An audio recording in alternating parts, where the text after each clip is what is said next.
Hello বন্ধুরা, তো আজকে আমি আবারও আপনাদের সাথে নিরামিষ পটলের একটি রেসিপি শেয়ার করতে চলে আসলাম। পটল দিয়ে এবং বাদাম দিয়ে। আপনারা হয়তো এরকম রেসিপি আগে কখনো দেখেননি। তো পুরো রেসিপিটা দেখতে হলে কিন্তু ফুল ভিডিওটা দেখতে হবে, একটুও স্কিপ না করে, না হলে কিন্তু আপনারা ভিডিও রান্নার প্রসেসটা বুঝতে পারবেন না। আর আপনারা কিন্তু সবজি যখন তৈরি করি অনেকেই চাই যে কিছু একটু স্পেশাল করে তৈরি করতে, যেন খেতে একটু সুস্বাদু হয়, যার জন্যই কিন্তু আমি এরকম রেসিপি আপনাদের সাথে শেয়ার করছি। একদম খেতে পুরো মাংসের মতনই হবে, কিন্তু নিরামিষ সবজি দিয়ে। তো পুরো ভিডিওটা দেখতে থাকুন আর ভিডিওটা লাইক দিয়ে দেখতে শুরু করুন। আর ভিডিওটা ভালো লাগলে আপনার বন্ধুদের মধ্যেও শেয়ার করে দেবেন।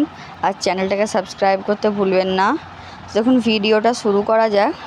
প্রথমেই কিন্তু আমি বাদামগুলোকে 3 থেকে 4 ঘন্টা জলে ভিজিয়ে রেখেছিলাম। 1 কাপ বাদাম নিয়েছিলাম, তো জলে ভিজিয়ে রেখেছিলাম। দেখুন কত সুন্দরভাবে দেখলেন আপনারা বাদামটা ছাড়ানো হয়ে যাচ্ছিল, খোলাগুলো খুব ইজিলি বেরিয়ে চলে আসছিলো। তো ওগুলো একে একে সব খোলাগুলো ছাড়িয়ে নিলাম। এবারে হচ্ছে যে পটলগুলো যে আছে, পটলগুলো পুরোপুরি ছিলে নেব, একটুও এই খোসাগুলো রাখবো না। পটলগুলো পুরো একদম ছিলে নেব। অনেকে আমরা যখন পটল ভাজি আর করি তখন কিন্তু একটু একটু খোসা রেখে দিই, কিন্তু এই রেসিপিতে পটলের খোসা রাখলে চলবে না, পুরো সব খোসাগুলোকে কিন্তু বাদ দিয়ে দিতে হবে আমাদেরকে। দেখুন খোসাগুলো ছাড়িয়ে নিচ্ছে এইভাবে। আপনারা চাইলে এখানে বটির সাহায্যেও ছাড়িয়ে নিতে পারেন খোসাটা। দেখুন এবার হচ্ছে যে পটলটাকে আমি একটু শেপে কেটে নেব। প্রথমে ওপরের দিকটা, নিচের অংশটা বাদ দিয়ে দিলাম। এরপরে একটু ছুরিটাকে একটু বাঁকিয়ে আমি এরকম শেপে কেটে নিচ্ছি। আপনারা হয়তো শেপটা দেখে বুঝতে পারছেন। দেখুন ছুরিটাকে জাস্ট একটু বাঁকিয়ে কেটে নিচ্ছি। একইভাবে এরকম করে কাটলে আর কি একটু দেখতে সুন্দর হয়, যার জন্য। নাহলে আপনারা নর্মাল একটু লম্বা করেও কেটে নিতে পারেন। দেখুন এবারে একে একে এইভাবে সব পটলগুলোকে কেটে নিচ্ছি আমি। আর এই রেসিপিটা আপনারা কিন্তু আপনাদের যেদিন নিরামিষ খাওয়ার দিন হবে সেই দিন কিন্তু বাড়িতে পটল থাকলে অবশ্যই একবার ট্রাই করে দেখতে পারেন। তো দেখুন এবার হচ্ছে আলুটাকেও আমি একটা বড় আলু ছিঁড়ে রেখেছিলাম, তো আলুটাকেও আমি একটু কেটে নিচ্ছি এরকম শেপেতে। আপনারা একটু কিউব শেপে কেটে নিচ্ছি, আপনারা হয়তো দেখে বুঝতে পারছেন। এইভাবে আপনারা কেটে নেবেন, এরকমই শেপে দিতে হবে, যে এর কোনো বাধ্যবাধকতা নেই। আপনাদের যেমন সুবিধা হবে আপনারা সেরকম শেপে দিয়ে কিন্তু রেসিপিটা করে নিতে পারবেন। দেখুন আমার কিন্তু আলুগুলোও কাটা হয়ে গেছে।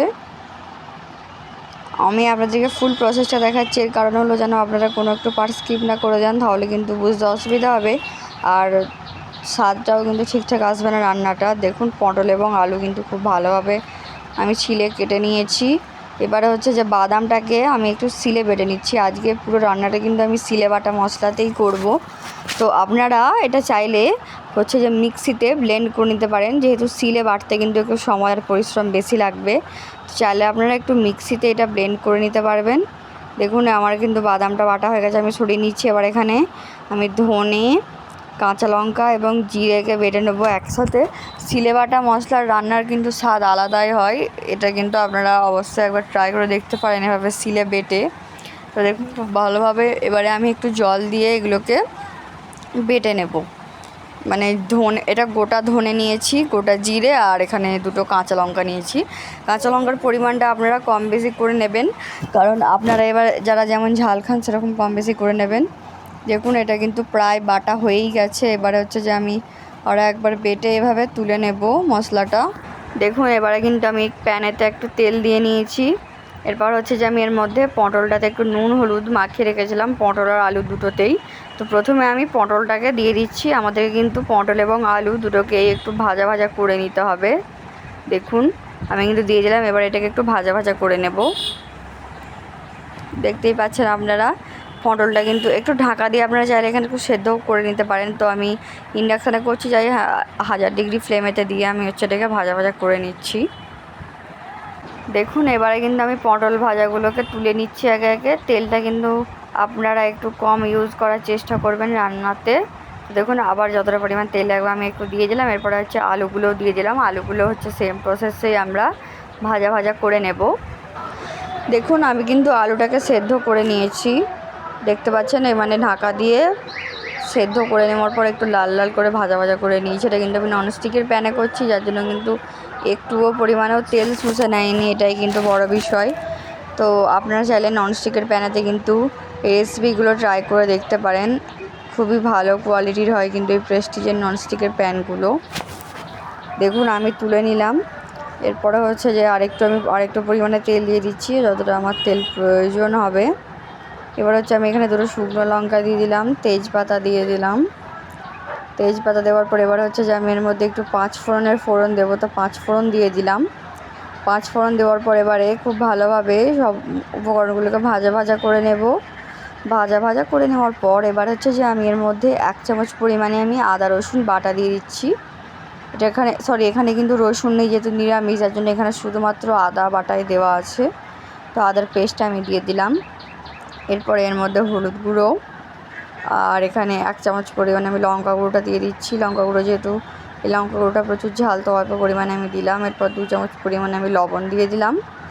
দিয়ে এবারে খুব ভালোভাবে মশলাটাকে আমাদেরকে কষিয়ে নিতে হবে। মশলাটা কিন্তু আমি একইভাবে এইভাবে কষিয়ে নিচ্ছি, একটু হাতে সময় নিয়ে আপনারা এটাকে কষিয়ে নেবেন।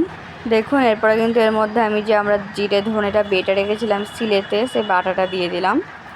দিয়ে হচ্ছে যে আবারও একসাথে সব মশলাগুলোকে আমাদেরকে কষিয়ে নিতে হবে।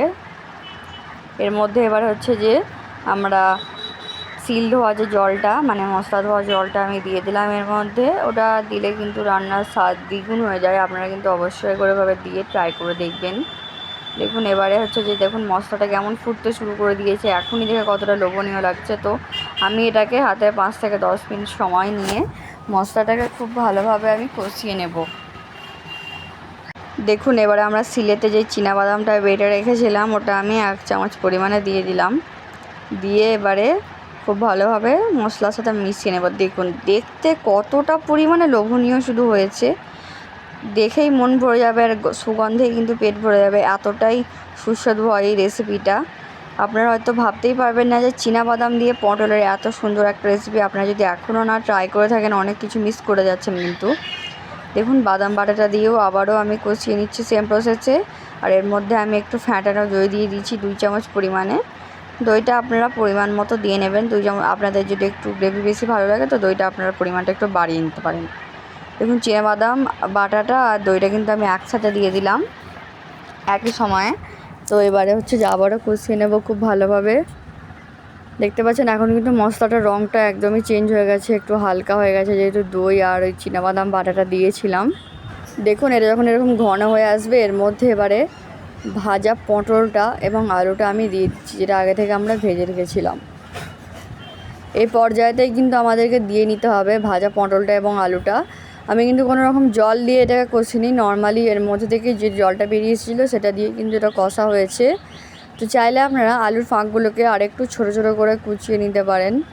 দেখুন এবার হচ্ছে খুব ভালোভাবে কষিয়ে নিচ্ছি আমি এটা দিয়ে।